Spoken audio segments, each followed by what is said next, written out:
रात का वक्त था और शहर की गलियों में सन्नाटा छाया हुआ था।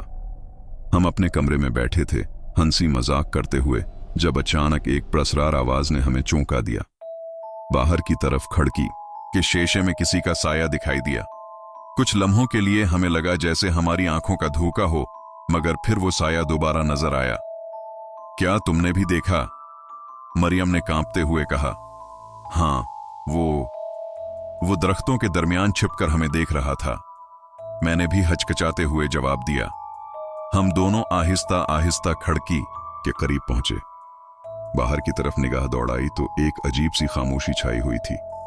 दरख्तों के साये में कुछ नजर नहीं आ रहा था, मगर फिर अचानक वो शख्स दिखाई दिया।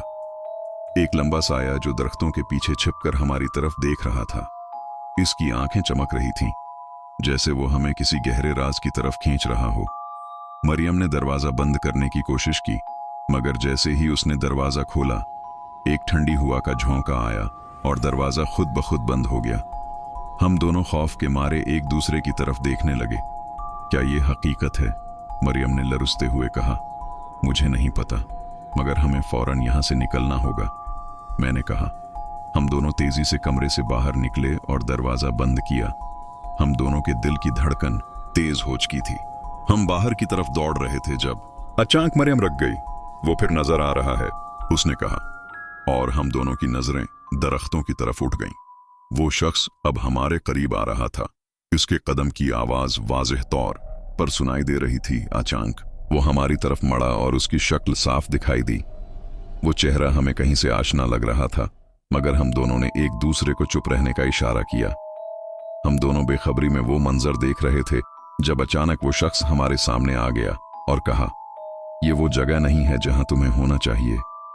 हम दोनों का दिल दहल गया। फिर उसके बाद एक गमगीन सी हंसी सुनाई दी और वो दरख्तों में गायब हो गया। हमने एक दूसरे की तरफ देखा और बगैर एक लफ्ज कहे वहां से फौरन निकल गए। वो रात हमारे जहन में हमेशा के लिए एक खौफनाक याद बनकर रह गई। अख्तिताम ये कहानी एक प्रासरार साये की थी जो हमें एक ऐसी दुनिया में ले आया जहां हकीकत और ख्वाब आपस में मिल गए थे।